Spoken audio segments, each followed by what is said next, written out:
Good old day. അല്ല അതല്ല എനിക്ക് ശരിക്കും ഇതിനപ്പുറം ഉണ്ടല്ലോ.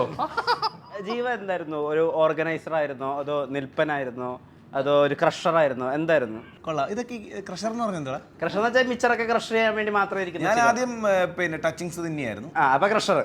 ഇപ്പം തീരെ മദ്യപിക്കാത്ത ആളൊന്നും അല്ല. എന്റെ ക്ലോസ് ഫ്രണ്ട്സിന്റെ കൂടെ കൂട്ടത്തിൽ കൂടാൻ അടിക്കും. അത് പറയാൻ വേണ്ടി നീ ഒന്ന് പറഞ്ഞു അല്ല ആബ്കാഴ്ചയുടെ സമയത്ത് മദ്യപിക്കലായിരുന്നു. അത് ഞാൻ ചേട്ടൻ അറിയാവുന്ന. ഇപ്പം പക്ഷെ ഓർമ്മ അടിക്കുന്ന വെച്ചാൽ എന്താ ഓർമ്മ അടിക്കും. അല്ല ഇതൊക്കെ കൺട്രോളിൽ ഒരു അണ്ടർ കൺട്രോളിലുള്ള ആൾക്കാർ. ഇത് പക്ഷേ അതൊന്നും ഞങ്ങൾ ഒരു കാര്യം കൂടെ പറയുന്നു, നമ്മൾ മദ്യപാനത്തെ പ്രോത്സാഹിപ്പിക്കുന്നില്ല. ഗവൺമെന്റ് ഉണ്ട്, അതുകൊണ്ടല്ലേ വെക്കുന്നേ. ശരി. ഒരു ഓർഗനൈസർ ആയിരുന്നോ, അതോ ഒരു എന്നെ പറ്റി പറയട്ടെ. അല്ലല്ല, അയാള് നല്ലൊരു സഹൃദയനാണ് ഈ ഒരു കാര്യത്തില്. പുള്ളി പലപ്പോഴും ഇങ്ങനത്തെ കാര്യങ്ങൾ എനിക്ക് ഓർമ്മ പോലും ഇല്ല. കാരണം എന്നെ പറ്റി പറയാൻ ഓർമ്മയുണ്ടെങ്കിൽ പിന്നെ എന്റെ അതിനെ കുറിച്ച് പുള്ളി പറഞ്ഞേക്കുന്ന ഒരു അടിപൊളി കാര്യം എന്ന് വെച്ച് കഴിഞ്ഞാൽ എന്നോട് തന്നെ പറഞ്ഞേക്കുന്നത്, സദാ ഈ കുപ്പിയായിട്ടുള്ള മത്സരം നിർത്തും. സദാ ഈ മത്സരം തുടർന്നാൽ എല്ലാ ദിവസവും കുപ്പിയെ ജയിക്കാറുള്ളൂ. കാര്യം കുപ്പി വീണ്ടും വരും, സദാ തീരും. അപ്പം അങ്ങനെ ഇങ്ങനെ ഇരിക്കുന്ന ഒരു കാലത്ത് ഞാൻ പെട്ടെന്ന് ഓർക്കുന്നത്, കുഞ്ഞിരാമായണം ചെയ്ത് റൂമിലിരിക്കുന്ന സമയത്ത് പുള്ളി അന്ന് നിർത്തിയത് എനിക്കൊന്ന് അതായിരുന്നു പുള്ളിയുടെ അവസാനത്തെ ഒരു ഓർമ്മയിലെ ഒരു വലിയ അടി. അപ്പൊ എന്റെ പ്രധാന പ്രശ്നം എന്ന് വെച്ചാൽ ഇപ്പൊ പറഞ്ഞുതരും.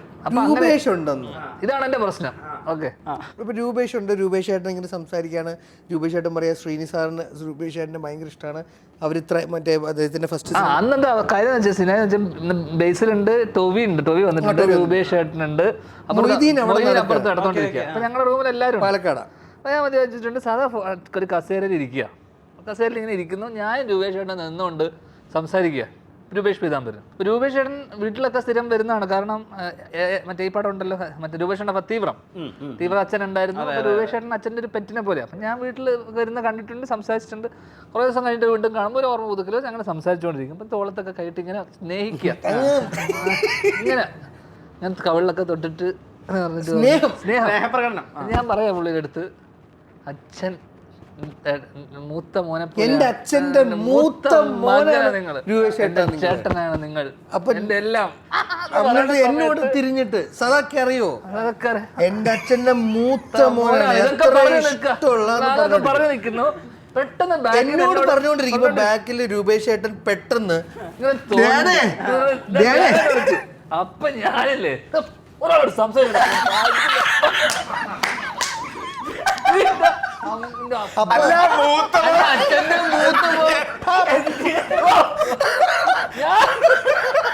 എന്റെ കുഴപ്പം ഇത്രേ ഉള്ളൂ. അതായത് വെറുതെ ഞാൻ അല്ലാതെ അടി ഉണ്ടാക്കാൻ പോകും, തല്ലുകൊള്ളുന്ന ഇതല്ലാതെ കാരണം ഈ തല്ല് കൊടുക്കുന്ന ആൾക്കാരില്ലേ ആ കൂട്ടത്തിലുള്ള ഇതല്ല. അന്ന് നിർത്തി. പക്ഷെ മികച്ചൊരു തീരുമാനമായി പോയി. ഈ കൂട്ടത്തിൽ 1ാം സമ്മാനം കിട്ടേണ്ട ആളോട് ചോദിക്കാത്ത എന്താ? ഇല്ലല്ല, അത് പുള്ളിക്ക് ഓർമ്മകളില്ല. കാരണം മാന്യമായി ഈ ജീവിതം ലഹരിയായതിന്റെ ഭാഗമായിട്ടാണോ? അല്ലല്ല, പറയൂ. രാത്രി ഞാൻ അതിന്റെ കാര്യങ്ങൾ പറയാം. എന്നെ ചില ദിവസങ്ങളിൽ പണ്ട് കുറച്ച് ദിവസം മുന്നേ വരെ അളിയൻ പാതിരാത്രിക്ക് വിളിക്കും. രാത്രി വിളിക്കുന്ന സമയം അദ്ദേഹം വിളിക്കും, അളിയ സമയം 12:30.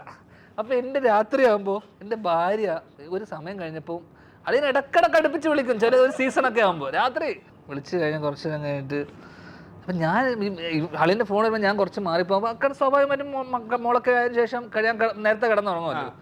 അപ്പം ഭാര്യക്ക് ഞാൻ ഇടക്കിടക്ക് ഫോൺ മാറ്റി കൊടുത്തിട്ട് ഞാനിങ്ങനെ അളിയാതെ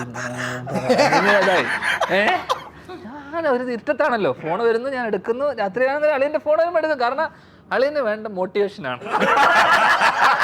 എന്റെ കയ്യിൽ ഒരുപാടുള്ളത് എന്തായാലും അത് ആവശ്യത്തിനുണ്ട്. ഞാനാണെങ്കിൽ അടി നിർത്തിയിട്ട് കുറെ കാലായി.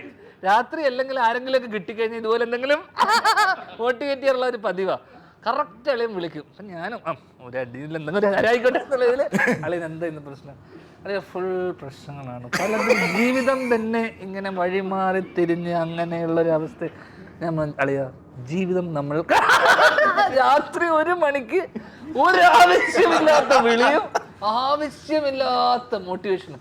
മറ്റേ ക്ലാസിക് ഡയലോഗ് ഉണ്ടോ, കുടിച്ചോണ്ട് പറയല്ലോ. പുള്ളി എന്നെ മോട്ടിവേറ്റ് ചെയ്യുന്നു, ഞാൻ മോട്ടിവേഷൻ കേൾക്കും. മനസ്സിലായി. സത്യം എന്നോട് ആദ്യം ഒരു ചോദ്യം ചോദിക്കുള്ളൂ, പിന്നെ ഞാൻ 1/2 മണിക്കൂർ മോട്ടിവേഷൻ. Okay, good night. അങ്ങനെ ജീവിത പ്രശ്നങ്ങളൊക്കെ മാറാറുണ്ടോ? മാറും. അതുകൊണ്ടാണ് ഡെയിലി അടിക്കുന്നത്. ഡെയിലി അടിച്ചാൽ മാറും. ഡോണി കുറച്ചുകൂടി ഹെൽത്ത് കോൺഷ്യസ് ആയിട്ടുള്ള ഒരു ഞാൻ ഇറങ്ങട്ടെ.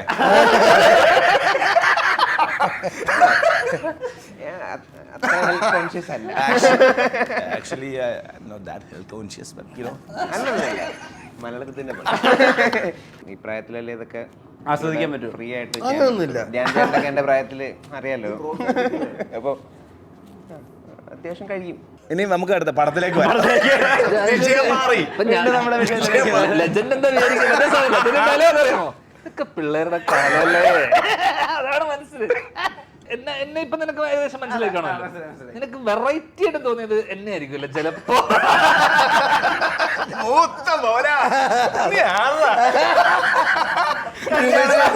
എന്റെ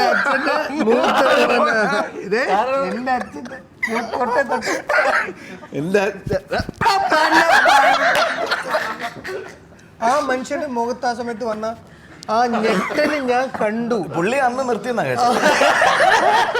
കാരണം വെച്ചാ അദ്ദേഹം പലപ്പോഴും പ്രതികരിച്ചിട്ടില്ല. സിറ്റുവേഷൻ ശ്രദ്ധിക്കണം. അന്യായം കാണുമ്പോ അന്യനാണ്, അന്യായം തെറ്റ് നടക്കണം. അതെ അതെ.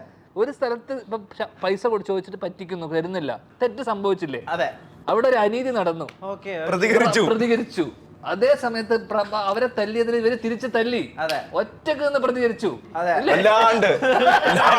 ഈ സൈഡ് മുഴുവൻ പ്രതികരിച്ചു. അങ്ങനെ ഒരു അനീതി നടക്കുമ്പോ ഒരു അവതാര പിറവി പോലെ ഉള്ളിലും പ്രഭാസനെ കരാന്തയിലൂടെ ഓടുക. പക്ഷെ കയ്യില് വാളിന് വരെ വിഗ്ഗായിരുന്നു.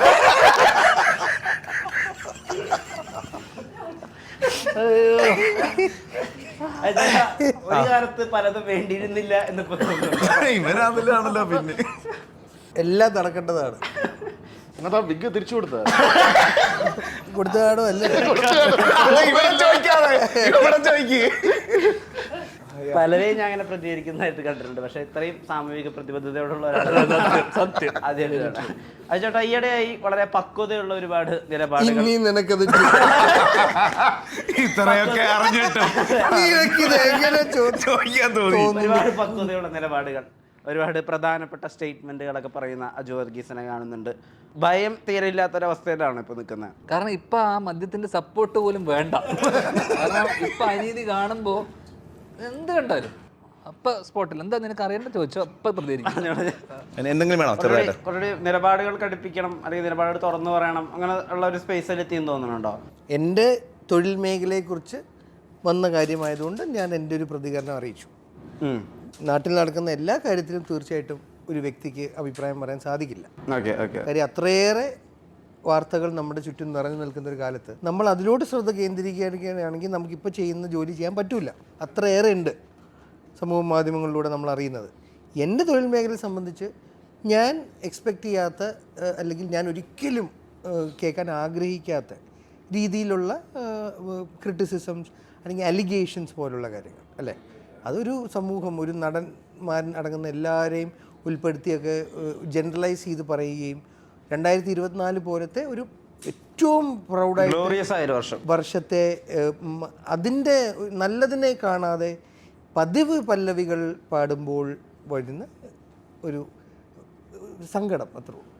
ഈ സ്കൂള് തുറക്കുമ്പോൾ സിനിമ അടയ്ക്കുന്നു എന്നുള്ളതാണ് നമ്മൾ പറയുന്നത്. ജൂൺ 1 തൊട്ടൊരു സിനിമയില്ല എന്നൊക്കെ. ഞാൻ ചേട്ടന് ആകുലതകളുണ്ടോ? അല്ല, ഇതിന് മുന്നേ ഇങ്ങനത്തെ പ്രശ്നങ്ങളൊക്കെ ഉണ്ടായിട്ടുണ്ടല്ലോ, അതൊക്കെ ഷോർട്ടാവും അത്രേ. വിഷ്ണു, ഒരു സംശയം ഞാൻ വീണ്ടും ചോദിക്കട്ടെ. എനിക്ക് ശരിക്കും അറിയാൻ വേണ്ടി ഞാൻ നേരത്തെ റാൽഫിനോട് ചോദിച്ചപ്പോൾ അവനും അറിയില്ല. ഈ സമരം ആർക്കെതിരെയാണ്? സമരം ആർക്കെതിരെയാണെന്ന്. സമരം എന്ന് പറയുന്നത് പ്രൊട്ടസ്റ്റ്. അബ്സ്ട്രക്ഷൻ എന്തെങ്കിലും അവർ അത് ഉദ്ദേശിക്കുന്നതിന്റെ ഒരു അർത്ഥം എനിക്ക് മനസ്സിലായത് ഈ സിനിമ നിന്ന് പോകുമല്ലോ, ഈ വ്യവസായം നിന്ന് പോകുമ്പോൾ അല്ലല്ല ആ ഇതിൽ എന്താ മനസ്സിലാക്കിയത്, ആ നടപടി വെർബലിയിൽ എന്താ അവർ പറഞ്ഞത്? സ്ട്രൈക്ക് ചെയ്യുക, അതായത് അടച്ചുകൊണ്ട് നമ്മൾ ഇത് ചെയ്യുക, അതൊരു പ്രതിഷേധമാണല്ലോ. ആർക്കെതിരെയുമല്ല, ഈ അവസ്ഥക്കെതിരെ. ഇപ്പൊ ഞാൻ സത്യസന്ധമായിട്ട് പറയട്ടെ, ഈ അടച്ചിടലിലൂടെ നമ്മുടെ ചുറ്റുമുള്ള പ്രേക്ഷക സമൂഹമായ പ്രേക്ഷകർക്ക് ഒന്നും സംഭവിക്കാൻ പോണില്ല. അടച്ചിടുന്നത് നമ്മൾ നമ്മുടെ ചോറ് വെച്ചിട്ട് അതിന്റെ മുകളിലോട്ട് അടയ്ക്കണേ. അല്ല, നടന്മാർക്ക് പറഞ്ഞ കാര്യങ്ങളൊക്കെ നടന്മാർക്ക് അങ്ങനെയാണോ? നടന്മാർക്കെതിരെയാണോ? I don't know. I take it criticise ചെയ്തിട്ടുണ്ട്. അത് മാത്രമല്ല, ഇപ്പോൾ എല്ലാവർക്കും എതിരെയാണെങ്കിൽ നമ്മൾ നമ്മുടെ തന്നെ ഇതിനെയാണ് അടച്ചിടുന്നത്. ഒരിക്കലും ചെയ്യരുത്. കോവിഡ് എന്ന് പറയുന്ന പ്രകൃതി നമ്മളെ ശിക്ഷിച്ച് അല്ലെങ്കിൽ വോട്ടെവർ ചെയ്തൊരു കാര്യത്തിൽ നിന്നും നമ്മൾ എന്തോ ഭാഗ്യം കൊണ്ട് ഈശ്വരൻ സഹായിച്ച് തിരിച്ചു വരുമ്പം നിന്ദിക്കരുത്, അഹങ്കാരം കാണിക്കരുത്. സിനിമ ഒരു ഇതുപോലെ ഒരിക്കലായിരിക്കില്ല, വളരെ ഫൺ ഫിൽഡ് ആയിട്ടുള്ള ഒരു എന്റർടൈനർ ആയിരിക്കുന്നത് ഞങ്ങൾ വിചാരിക്കുന്നത്. ഫണ്ണ് പ്രതീക്ഷിച്ചു പോകുന്നവർക്ക് ഫണ്ണ് തന്നെ കിട്ടില്ലേ? കിട്ടും. ചെറിയൊരു ആ രാത്രിയിൽ ആ സംഭവവുമായിട്ട് ബന്ധപ്പെട്ട് നിൽക്കുന്ന കഥയിൽ കിട്ടാനുള്ള ഫണ്ണൊക്കെ അതിനകത്തുണ്ട്. ഓക്കെ, ആ കഥ ഡിമാൻഡ് ചെയ്യുന്ന ഫൺ സിറ്റുവേഷനിലാണ്.